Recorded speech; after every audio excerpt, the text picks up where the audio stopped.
Секој втор понеделник и во Македонија на утро ќе имаме рубрика во која што ќе зборуваме за предностите, но и ризиците кои ги нуди употребата на интернетот и како да се заштитиме меѓу другото. Технологијата го менува светот во секој аспект од нашето живење, начинот на кој што купуваме, учиме и комуницираме. Денес употребата на комуникацијска технологија има за цел да го улесни и подобри нашиот живот и ја користат сите луѓе во светот, од деца до пензионери. Со повеќе од 2,5 милиарди корисници ширум светот, не е изненадување што компјутерските криминалци се повеќе се заинтересирани преку бројни трикови да се инфилтрираат во паметните уреди и да ги злоупотребат корисниците на истите. Предностите за вклученоста во интернет просторот се многубројни, но исто така и ризиците за кои што ова утро зборуваме со експертот по сајбер безбедност Божидар Спировски. Добро утро и добре ни дојдовте. Добро утро. Секој втор понеделник различна тема, која што може и тоа како да не научи како да функционираме во интернет просторот. Актуелна војна со вистинско оружје имаме на релација Украина-Русија, но војната во сајбер просторот е вистинска закана за нашето функционирање. Невидливите пријатели се чини се повеќе земаат сила. Добро. Малку не научи таа војна помеѓу Украина и Русија. Што можеме да очекуваме кога се зборува за сајбер делот на сајбер безбедносниот дел на офанзивата или дефанзивата?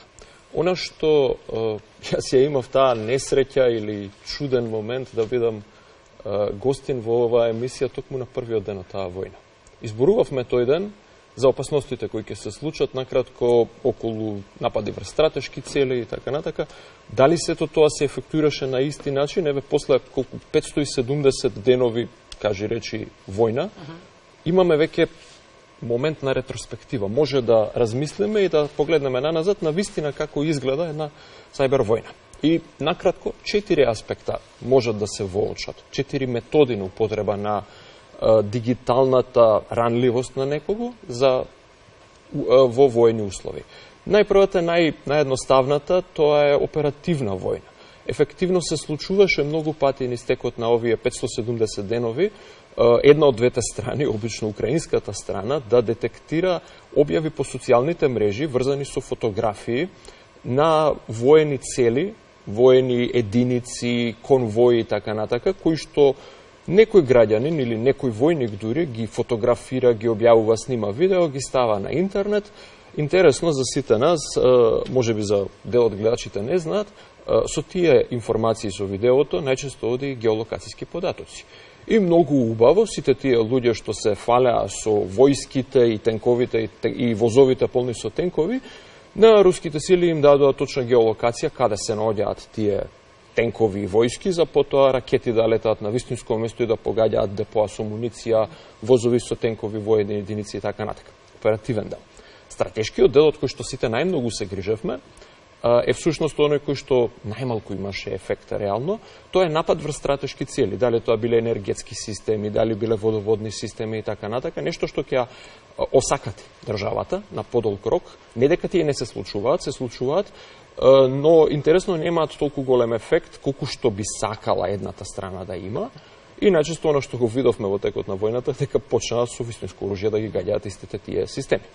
Третиот момент кој што исто интересен, кој што е долгорочен и мислам дека постепено менува во перцепцијата на сите останати околу екосистемот на војната, сите посматрачи условно речено, тоа е пропагандниот дел. Преполна е сите интернет социјални медиуми со различни видови на пропаганда или споделување на информации за успеси или неуспеси на едната и другата страна, што е директната пропаганда, но и многу индиректна пропаганда од типот влијание врз посматрачите дека ова лошо влијае на вас, фрлање на некакви текстови кои што личат на авторски новинарски текстови, но се чиста пропаганда.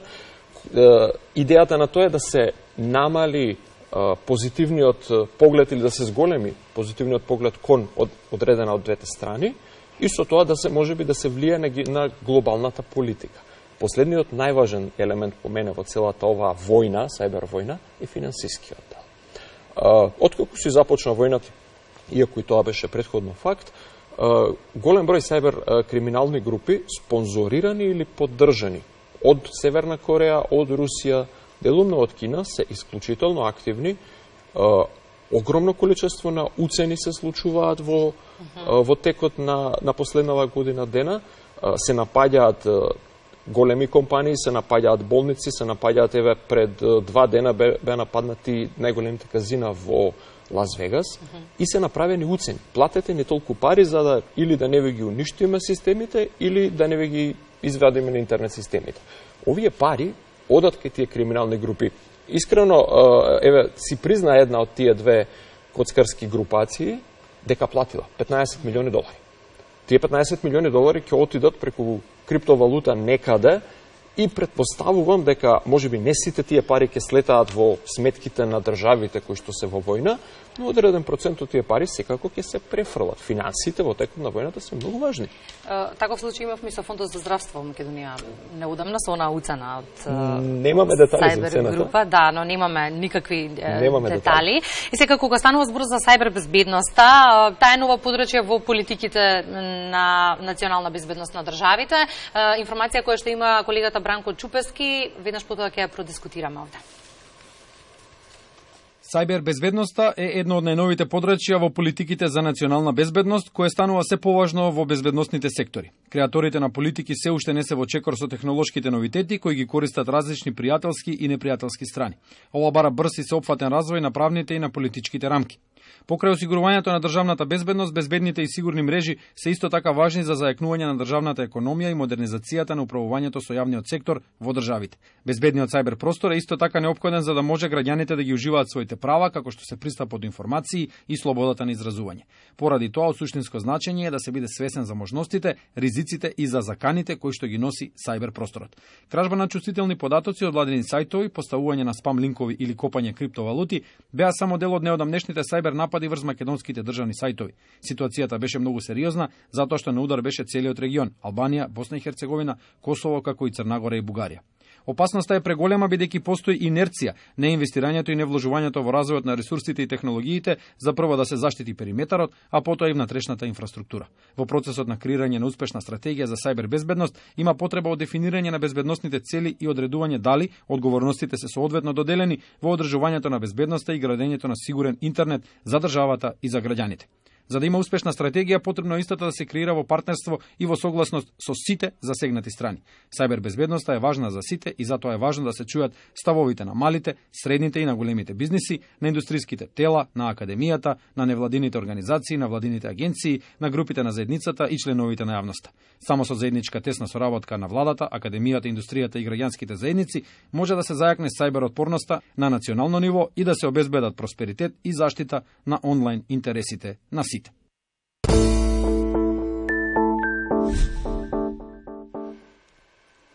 Сосема куса пред да преминеме на темата која што нас не интересира утрово. Јакне ли Македонија во сајбер просторот по искуствата кои што ги имавме изминатиот период? Каков е вашиот впечаток? Немаме метрики што може да ни го каже дали тоа е навистина така или не. Вашиот прилог убаво го посочи тоа. Потребно е да ги дефинираме целите, но исто така да мериме дали сме ги постигнале целите. Македонија има, ако не се лажам, сега е трета итерација, може би ќе сгрешам, секако втора итерација се развива на стратегијата за сајбер безбедност. Беше во работна група, не знам дали е веќе излезена. Претходната стратегија имав шанса да ја прочитам, имав шанса да ги прочитам целите што беа поставени. За жал никаде нема објавено која е исполнетоста на целите.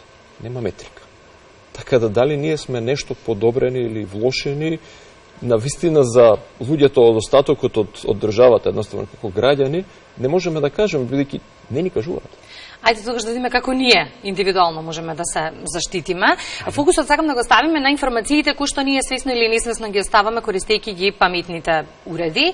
На секој од нас му се случува да го отвори паметниот уред и да побара на интернет просторот некаков производ кој што сака да го купи.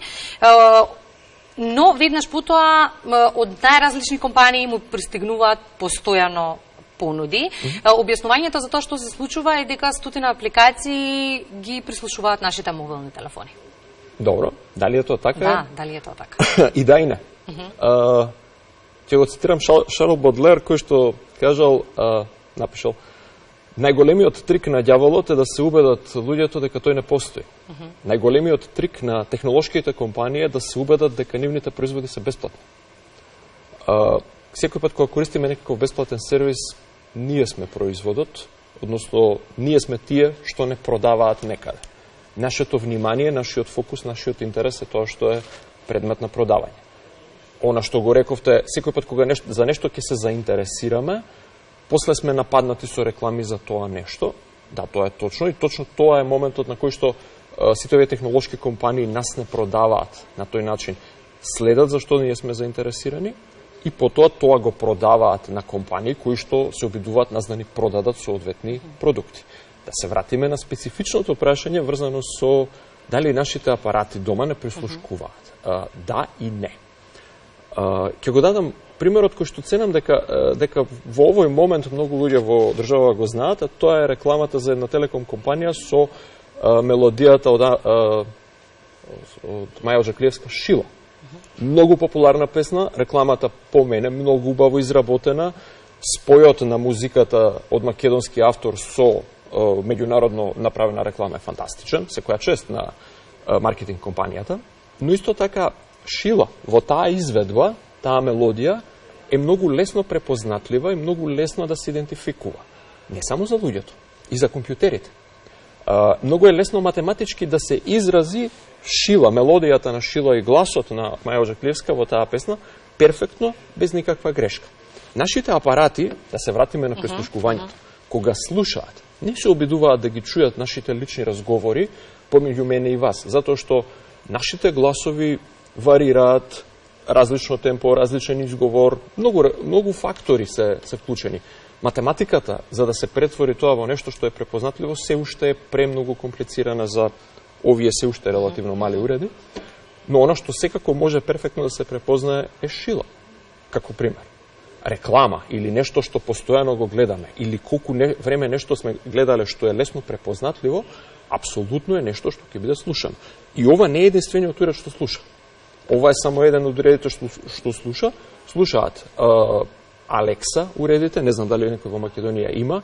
Овдека има нешто што се вика Siri, тоа е мала вештачка интелигенција. Во Google телефоните, во Android телефоните постои нешто што се вика Google Play или Google Assistant. Android TV кој има дома, телевизорите наши исто така слушаат на потполно истиот начин. Постепено ќе стасуваме до прашањето дали нашите автомобили не слушаат, бидејќи нашите автомобили денеска имаат камери кои не гледаат само надвор од кабината. Имаат камери кои гледаат во кабината, имаат микрофони кои слушаат во кабината, ако ништо друго за безжично телефонирање. Колку приказната е подлабока од само обичен маркетинг? Какви дополнителни злоупотреби може да се случат благодарение на ова слушање? Так. Значи, најпрво да направиме дистинкцијата помеѓу криминал и легално, ама не етичко однесување. Добра. Сите ние сме се согласиле овие уреди да не слушаат. Сите тие апликации на почетокот на нивното користење велат: ве молам, согласете се со нашите услови за користење, има една штикла, активирајте го микрофонот. Буквално вчера дома имав еден уред кој што го активира во Android TV кутиче. Првата работа која што ја побара беше да го активирам микрофонот. Не. Следна апликација се пали да го активирам микрофонот. И тоа трае, додека некому не му се смачи и не притисне да. Еднаш кога сме притиснале да, компанијата вели: јас легално те прислушкувам, бидејќи ти се сложи со ова, ќе ги соберам твоите податоци, ќе те профилирам. Ако зборуваме за етичкото спроти неетичкото кон криминално однесување, ни една од овие компании нема да каже: јас се однесувам криминално, нити јас сум доволно адвокат, не сум, по инженер сум по професија, да кажам каде стасуваме во криминалното. Но малициозното влијание е кога излегуваме надвор од комерцијалната тема на продавање на продукти и влегуваме во влијание на одлуките и мислењата на индивидуата за пошироки теми, за социјални теми, за политички теми и така натака. Некој ќе се сети можеби на нешто што се викаше Cambridge Analytica. Тоа беше една компанија која ги употреби психографските профили создадени од Facebook на милиони граѓани, за да таргетира пораки според нивните политички и социјални погледи на светот и да им носи нешто што личеа на текстови, повторно ќе се навратам на тој момент, личеа на новинарски текстови, но беа чиста пропаганда во мали количества, за да им покаже, еве види ова што ти го сметаш дека може би е точно е на вистина така, другите се полоши, другите се вакви. Постепено, со мали влијанија, со инкрементални влијанија, базирани на нашата идентификација, на нашиот психолошки профил, психографски профил кој што е дефиниран со овие однесувања, може да се влијае многу на перцепцијата на општеството, да се сменат многу работи. Не сакам да влезам во упатства за злоупотреба, но постојат страшни упатства за злоупотреба, буквално може економски систем да биде скршен со вакви влијанија.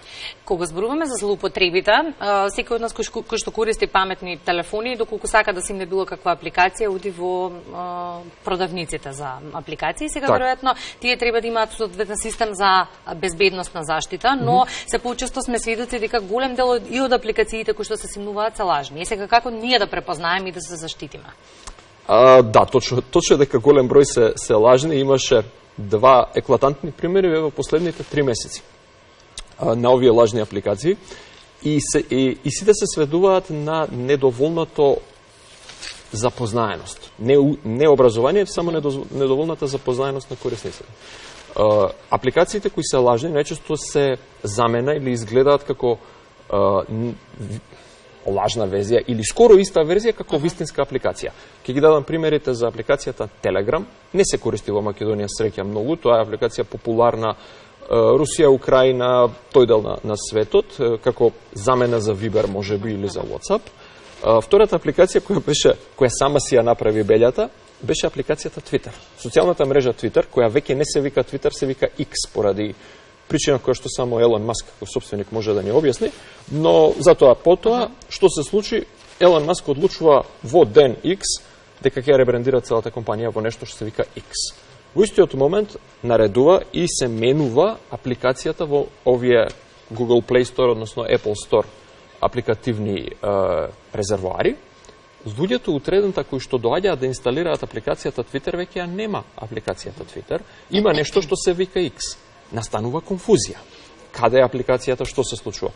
Тој меѓупростор додека луѓето не научат дека новата апликација се вика X, изгледа точно вака и почнат да ја си минјат, сите криминални групи ја искористија да напумпаат апликации кои што изгледаат, кои што го носат старото име на Twitter, имаат некакво X на нив, имаше неколку итерации на тој обид, а сите тие апликации беа нови, недоволно даунлодирани, недоволно рейтинг имаа за да некој ги оцени дали се добри или лоши, затоа што и новата апликација X на бескрајно интелигентниот, секако саркастично кажано, Елон Маск, исто беше во истата група на малку даунлодирани нови апликации, никој не им верува. Најчестиот принцип на работа со апликациите, користиме апликации кои се добро познати, апликации кои имаат милиони даунлоуди, кои што имаат голем број на оцени, на рейтинг 5, 4, 3, 2, 1. Тие што имаат огромна маса на даунлоуди, најчесто се легитимните. Ако не идете на апликација која има многу малку даунлоуди, 1000, 2000, 5000 или уште помалку, тоа е апликација со која треба да се биде внимателен. Втори индикатор, ако има рейтинг само 5 звездички или има рейтинг 5 звездички и 1 звездичка. Само 5 звездички значи дека некој вештачки ја напумпал апликацијата со рейтинг. Втората е вештачки напумпан рейтинг и потоа првиот што ја симнал апликацијата сваќа дека апликацијата е ѓубре и става рейтинг единица.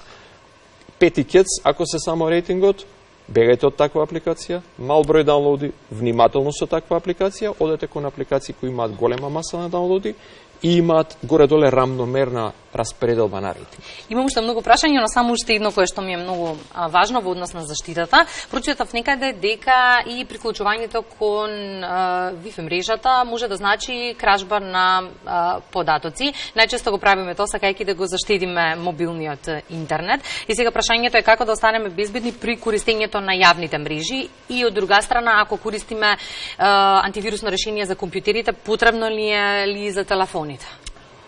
Зборуваме за јавни безжични мрежи, така? Да. Јавните безжични мрежи порано беа голема точка на опасност, денеска веќе не толку. Не затоа што станаа побезбедни, апсолутно се небезбедни, апсолутно едно чудо лажни настани може да се случат. Оно што денеска не штити повеќе е енкрипцијата на сајтовите до кои сакаме да стасаме. Кога користите безжична мрежа исклучиво телефон кој што е кој што е со најнова верзија на оперативен систем, има ажуриран браусер и бидете сигурни дека страната до која ќе стасате го има она зелено затворено катанче покрај незе која вели оваа комуникација е криптирана. Со тие три фактори, најголем дел од ризиците на локалната безжична мрежа нападот ќе бидат изолирани. Пред да предеме на антивирусот, кој што ценам дека нема голема вредност во мобилните телефони, би сакал да апелирам за еден друг јавен простор врзан со мобилните телефони. Полнењето на мобилните телефони. Добре. По аеродроми или по молови или било каде постојат оние жици буквално како конектори. Велат овдека само закачате го вашиот телефон, ставите го во некој шкафче, заклучете го, вратете се по половина час, ќе ви биде наполнено. Супер, многу добра работа. Да се податоците? Неколку секунди се доволни да се украдат податоците. Овие порти овдека не се само порти за полнење, ова се податочни порти. Ако се закачи кабел, вашиот телефон е ранлив, не е доволно ажуриран, овој кабел буквално може на другата страна да има цел компјутер кој што ќе проба да го нападне телефонот, да му испумпа податоци или да му внесе лажен софтвер. Ако полните телефон на јавен простор, или полнете го со кабел кој што му верувате, или на човекот кој ви го дава апсолутно му верувате, бидејќи самиот кабел може да стане компјутер. Доволно е голема миниатуризацијата. Или носете си ваш кабел и ваш полнач и само така полнете го. Ова е поголем начин да ве нападнат со мобилен телефон, отколку преку бежична мрежа. Реков, јас имам уште многу прашања. Може да ги оставиме за преку една недела, следниот понеделник. Значи, тогаш ќе зборуваме, се надевам, за нешто што е исто интересно, геолокацијата и како што ние снимаме со нашите фотографии. Да, колку несвесно кога се фотографираме, сакаме да споделиме каде сме, што значи тоа всушност. Да, каде тоа не носи. Да. Благодарам многу, Божидар, за ова гостување во Македонија наутро. Ве благодарам. Одиме со дел од програмската понуда, веднаш потоа нова тема, бидете со нас.